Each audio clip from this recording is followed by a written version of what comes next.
بسم اللہ الرحمن الرحیم۔ السلام علیکم دوستو، حضرت ابو ہریرہ رضی اللہ تعالی عنہ نے اپنا عجیب اور غریب واقعہ بیان کیا ہے۔ حضرت ابو ہریرہ رضی اللہ تعالی عنہ فرماتے ہیں کہ تم لوگ اس وقت ہماری حالتیں دیکھتے کہ ہم میں سے بعضوں کو کئی وقت تک اتنا کھانا نہیں ملتا جس سے کمر سیدھی ہو سکے۔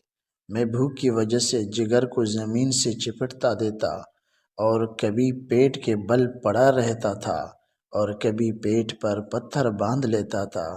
ایک مرتبہ میں راستے میں بیٹھ گیا جہاں کو ان حضرات کا راستہ تھا۔ اول حضرت ابو بکر صدیق رضی اللہ تعالی عنہ گزرے۔ میں نے ان سے کوئی بات پوچھنا شروع کر دی۔ خیال تھا کہ یہ بات کرتے ہوئے گھر تک لے جائیں گے اور پھر عادت شریفہ کے موافق جو موجود ہوگا اس میں تواضع ہی فرمائیں گے، مگر انہوں نے ایسا نہ کیا۔ غالباً ذہن منتقل نہیں ہوا یا اپنے گھر کا حال معلوم ہوگا کہ وہاں بھی کچھ نہیں۔ اس کے بعد حضرت عمر رضی اللہ تعالی عنہ تشریف لائے، ان کے ساتھ بھی یہی صورت پیش آئی۔ پھر نبی اکرم صلی اللہ علیہ وسلم تشریف لائے اور مجھے دیکھ کر مسکرائے اور میری حالت اور غرض سمجھ گئے اور ارشاد فرمایا، ابو ہریرہ میرے ساتھ آؤ۔ میں ساتھ ہو لیا۔ حضور اکرم صلی اللہ علیہ وسلم گھر تشریف لے گئے۔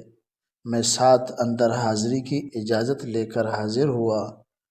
گھر میں ایک پیالہ دودھ کا رکھا ہوا تھا جو خدمت اقدس میں پیش کیا گیا۔ دریافت فرمایا کہ کہاں سے آیا ہے؟ عرض کیا فلاں جگہ سے حضور صلی اللہ علیہ وسلم کے لیے ہدیے میں آیا ہے۔ حضور صلی اللہ علیہ وسلم نے ارشاد فرمایا، ابو ہریرہ جاؤ اہل صفہ کو بلا لاؤ۔ اہل صفہ اسلام کے مہمان شمار ہوتے تھے۔ یہ وہ لوگ تھے جن کے نہ گھر تھا، نہ در، نہ ٹھکانہ، نہ کھانے کا کوئی مستقل انتظام۔ ان حضرات کی مقدار کم و بیش ہوتی رہتی تھی، مگر اس قصے کے وقت 70 تھی۔ حضور صلی اللہ علیہ وسلم کا معمول یہ بھی تھا کہ ان میں سے 2 4 کو کسی کھاتے پیتے صحابی کا کبھی کبھی مہمان بھی بنا دیتے تھے، اور خود اپنا معمول یہ تھا کہ کہیں سے صدقہ آتا تو ان لوگوں کے پاس بھیج دیتے اور خود ان میں شرکت نہ فرماتے، اور کہیں سے ہدیہ آتا تو ان کے ساتھ حضور صلی اللہ علیہ وسلم خود بھی اس میں شرکت فرماتے۔ حضور صلی اللہ علیہ وسلم نے بلانے کا حکم دیا۔ مجھے گران تو ہوا کہ اس دودھ کی مقداری کیا جس پر سب کو بلا لاؤں، سب کا کیا بھلا ہوگا؟ ایک آدمی کو بھی مشکل سے کافی ہوگا، اور پھر بلانے کے بعد مجھ ہی کو پلانے کا حکم ہوگا، اس لیے نمبر بھی اخیر میں آئے گا جس میں بچے گا بھی نہیں۔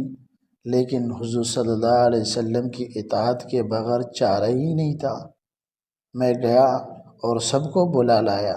حضور صلی اللہ علیہ وسلم نے ارشاد فرمایا کہ لے ان کو پلا۔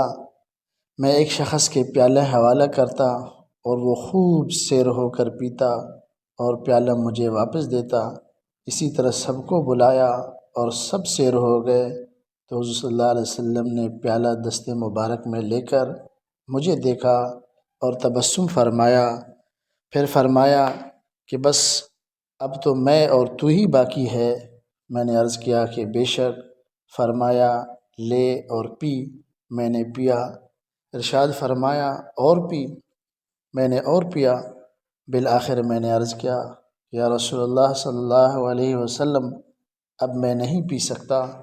اس کے بعد حضور صلی اللہ علیہ وسلم نے سب کا بچا ہوا خود نوش فرمایا۔